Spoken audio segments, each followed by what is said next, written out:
Thank you, Mr Acting Deputy President. I seek leave to table the Closing the Gap report for 2017. I tabled it. You tabled it. My apologies. I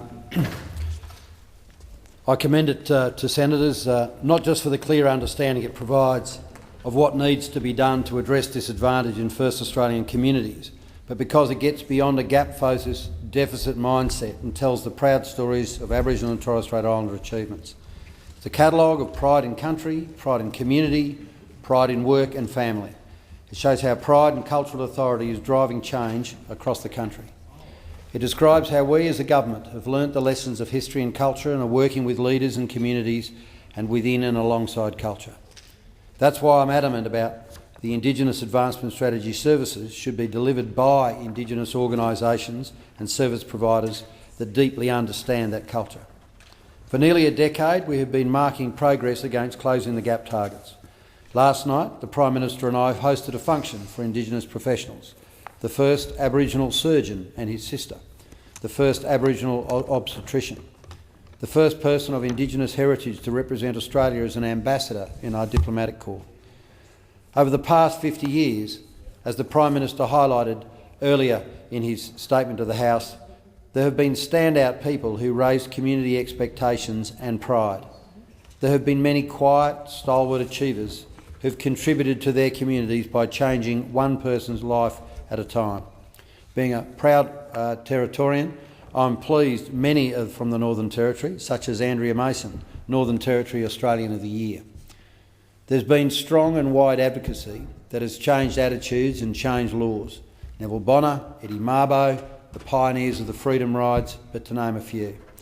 I can describe the progress in the lives of Indigenous communities in my own stories and interactions with Aboriginal and Torres Strait Islander people. People like Regan Hart, who was a ranger at Calpower in Queensland, who completed her training as an Indigenous compliance officer with the Great Barrier Reef Marine Park Authority. Or Rick Hanlon at AFL Cape York House, who was just awarded an Order of Australia for his work to support students living away from home. People's personal stories are community stories too, and the stories I see when I'm out in community. Sadly, the reality remains that the majority of people working in communities are non-Indigenous. The teachers, the nurses, the police, the local chippy or electrician. There has been some change on this front, although the pace of change has not been as fast as many of us would like. There are educated, qualified and Aboriginal and Torres Strait Islander people who are providing their leadership in the community, but they could be doing these jobs. But I won't stop pushing until most, if not all, of the people working in remote Indigenous communities are Aboriginal and Torres Strait Islander people from those communities. There's always the temptation when talking about this report to talk about only its deficits and the gaps, because that's what the Closing the Gaps targets show. But that's not the whole story. Telling the whole story would mean including the 61st Australians who are getting a job every day. It would mean including the work our remote staff of the so-called yellow shirts are doing to help 14,000 Aboriginal and Torres Strait Islander children to get to work, to school every day. It would mean including the $284 million in contracts Indigenous businesses won in 2015-16 as a result of their efforts and our procurement policy. Up from just $6.2 million in 2012-13, it's an extraordinary shift in Commonwealth purchasing and a real reflection of the quality of Indigenous businesses. What we always have to keep in mind is that closing the gap isn't about ethnicity, it's about poverty.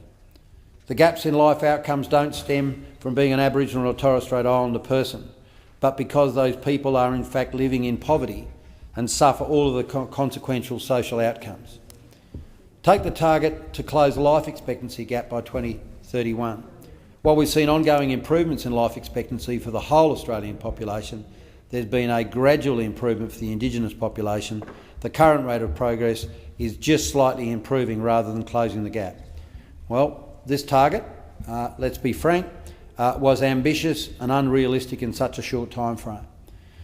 Equivalent increases in life expectancy for the broader Australian population have taken from between 70 and 90 years to achieve, instead of the 20-year target that we set for ourselves. We need to recognise the progress that's been made and the positive stories that are there. The attendance rates for Indigenous students is 83.4%, which means the majority of Indigenous students are attending school at a rate close to non-Indigenous students. We know if we can get kids to preschool, getting them onto school is easier. Some jurisdictions have 100% enrolment rates for Indigenous 4-year-old children, but overall only 87% of the Indigenous children in the year before full-time schooling were enrolled in early childhood education, which is significantly short of the 95% target set by COAG. But it should be noted that a number of jurisdictions have achieved 100% enrolment, which is obviously on parity. So it is really important that we assist those jurisdictions who are just simply not cutting it. We know that all literacy and numeracy standards are stagnating across the entire Australian student population. Though literacy and numeracy gaps remain, numbers required to halve the gap are within reach. In 2016, if an additional 440 Indigenous Year 3 students throughout Australia had achieved the national minimum standard in reading, we would have achieved the target. And again, it should be noted that both South Australia and the Australian Capital Territory actually achieved every single standard on Year 3, Year 5, Year 7 and Year 9 in reading. The Northern Territory achieved none in both reading and numeracy.